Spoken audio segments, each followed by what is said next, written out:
This episode is brought to you by Vinitaly International Academy, the toughest Italian wine program. 1,000 candidates have produced 262 Italian wine ambassadors to date. Next courses in Hong Kong, Russia, New York, and Verona. Think you make the cut? Apply now at vinitalyinternational.com.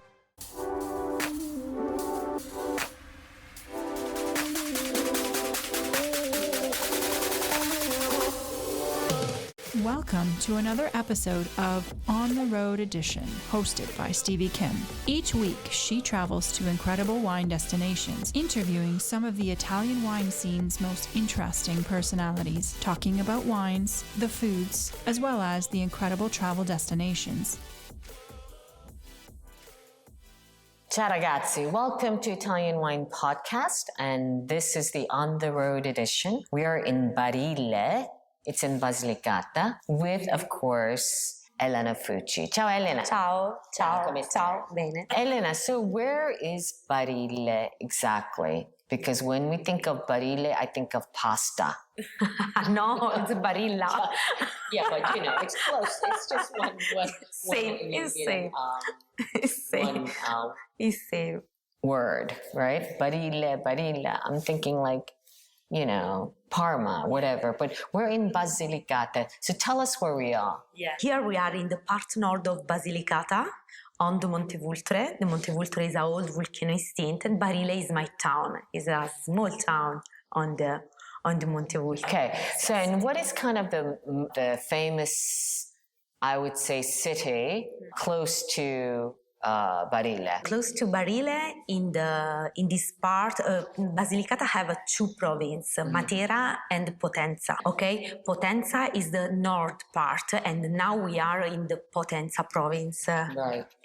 Matera is the south, the part south of Basilicata, and is another part. Barile is near Melfi, for example, and Melfi in the past is a city where lived Federico II di Svevia, most important imperatore in South Italy, and we have a castle in his house in the Melfi, and Melfi is most famous. Barile is a very small town. It have a very old origin. It's a Greek origin and Albania origin. Albanian. Yes. So your family has Albanian region as well? Yes, because my family is born, my mommy and my daddy born in Barile, and they have in Barile, every people have old origin. From Albania? Si, from Albania. We speak here, a special language is Arbresh. Is it like a dialect? Arbresh is like a dialect, but it's another language. It's totally different than it's a dialect. language. Yes, it's a language, and it's a Greek and Albania old.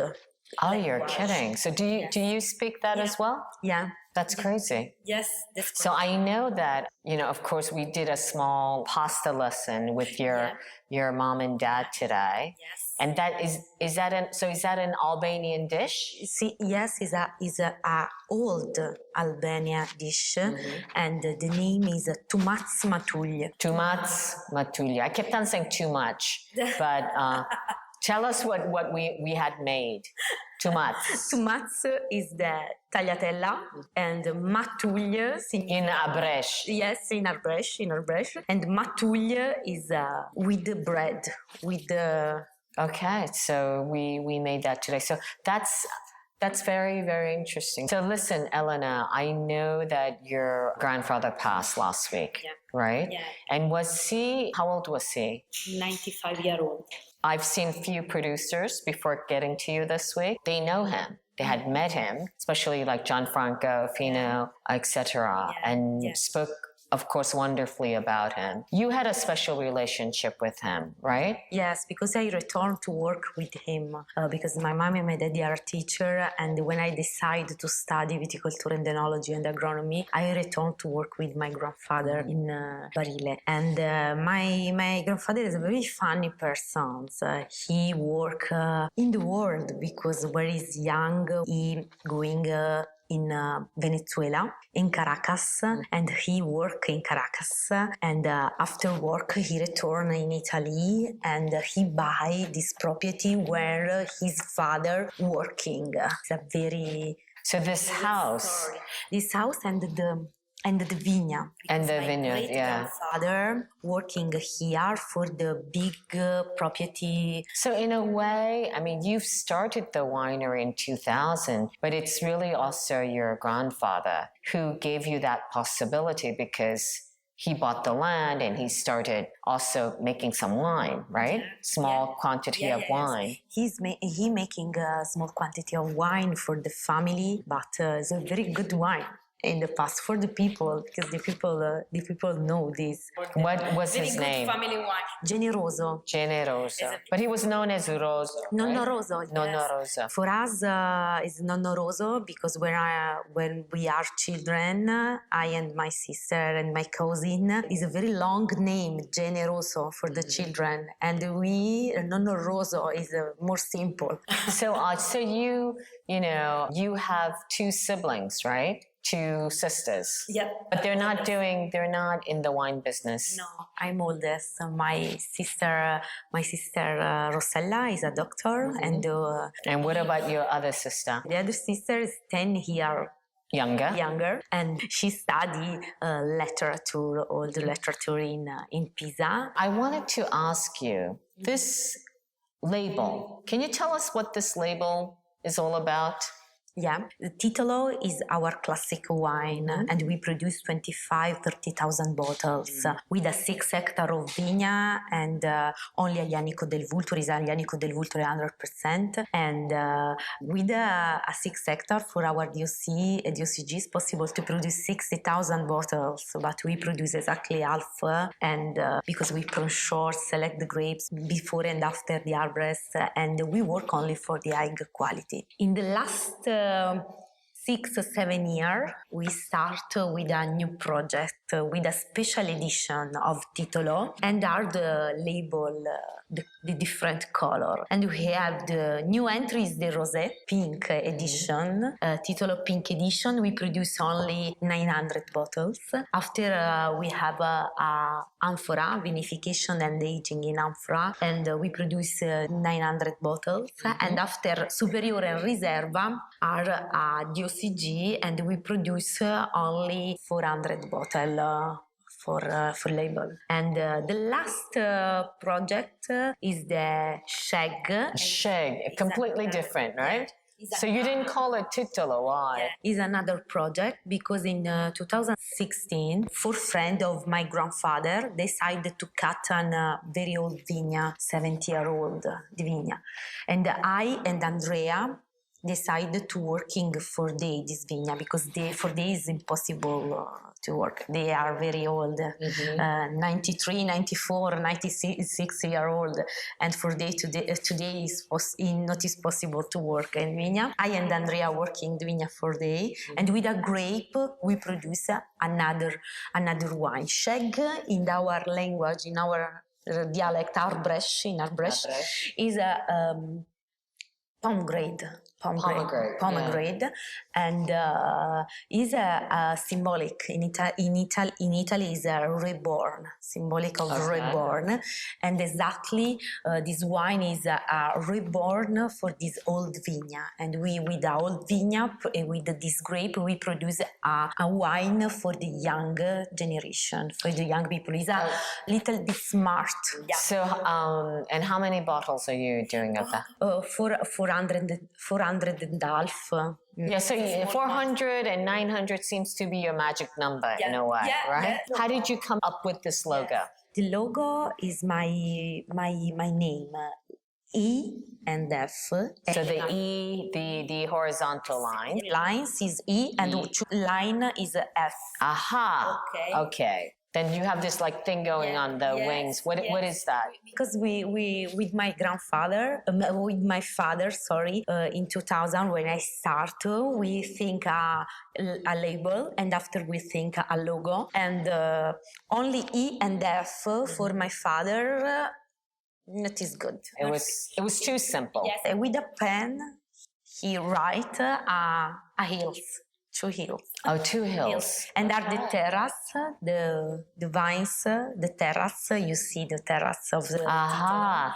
in the hills. Okay. So during COVID, how did you live COVID? Like 2000, and you're a small winery, and I believe your wines are not sold in supermarkets.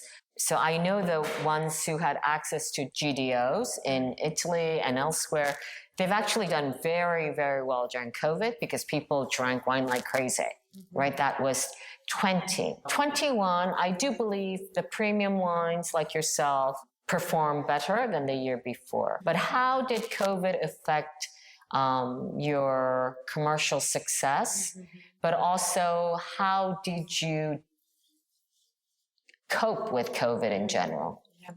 In 2020, changing completely the approach with the client, because I present the new vintage and the new project, for example, Amphora or Rosato. I present on internet, on Zoom or on internet. Is a different. So you did online tasting with yours, and after they order directly.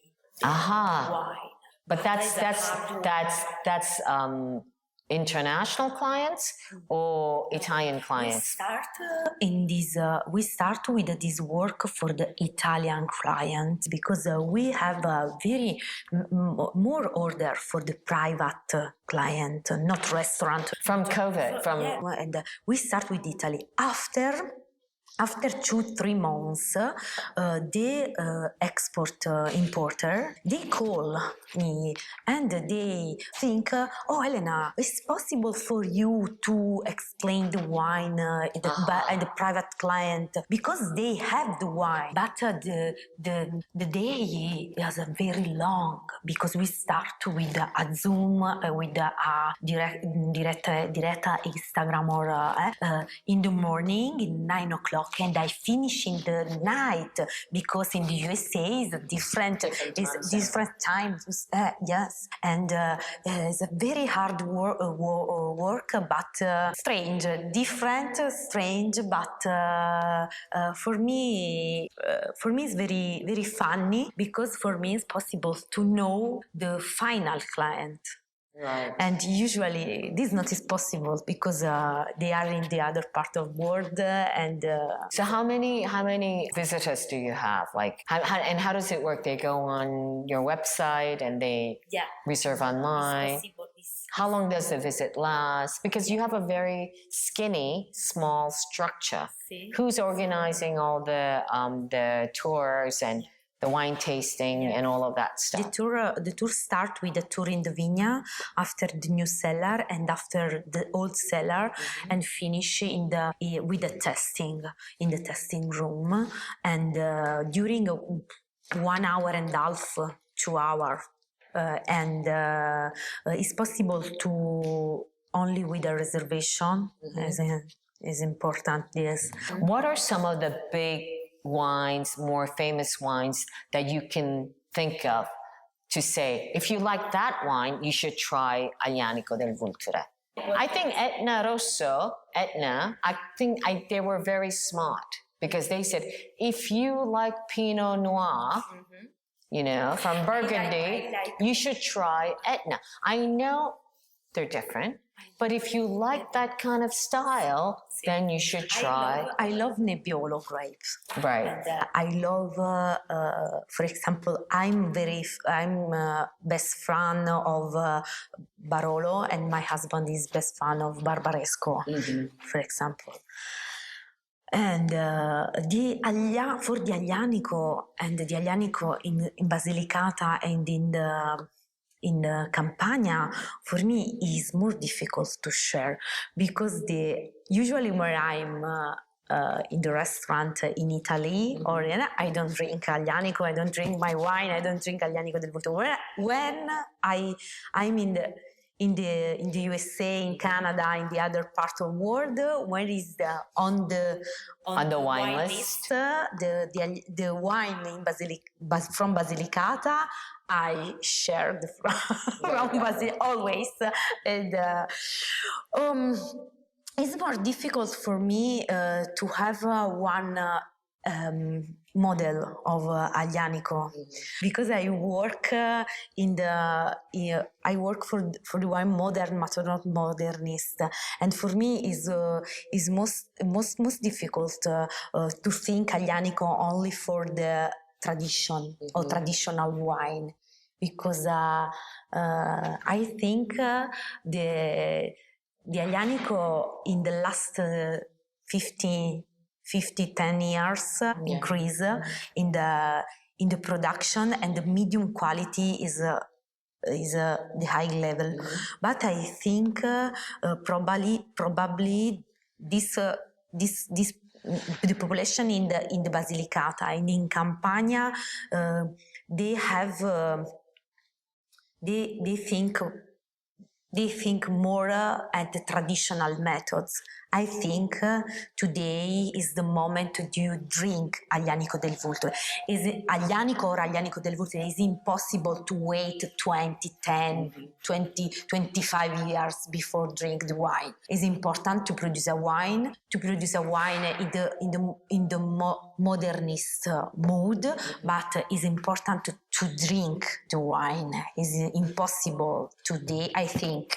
This is my personal opinion. What would you recommend in terms of food with your different wines? Yes, I think the Titolo Classic is better for the lamb, the bacala.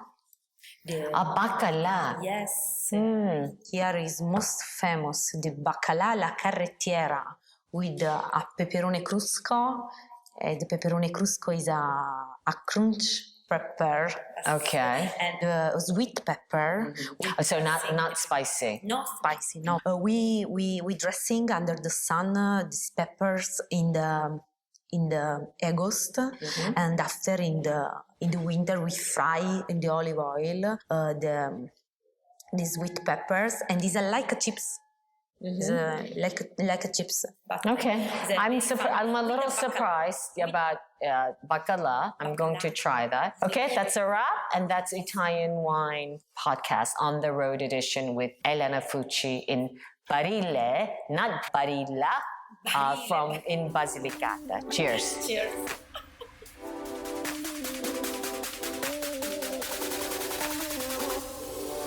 Thank you for joining us on another installment of On the Road Edition, hosted by Stevie Kim. Join her again next week for more interesting content in the Italian wine scene. You can also find us at ItalianWinePodcast.com or wherever you get your pods. You can also check out our YouTube channel, Mama Jumbo Shrimp, to watch these interviews and the footage captured of each location. Chin chin! Hi guys, I'm Joy Livingston and I am the producer of the Italian Wine Podcast. Thank you for listening. We are the only wine podcast that has been doing a daily show since the pandemic began. This is a labor of love and we are committed to bringing you free content every day. Of course, this takes time and effort, not to mention the cost of equipment, production, and editing. We would be grateful for your donations, suggestions, requests, and ideas. For more information on how to get in touch, go to ItalianWinePodcast.com.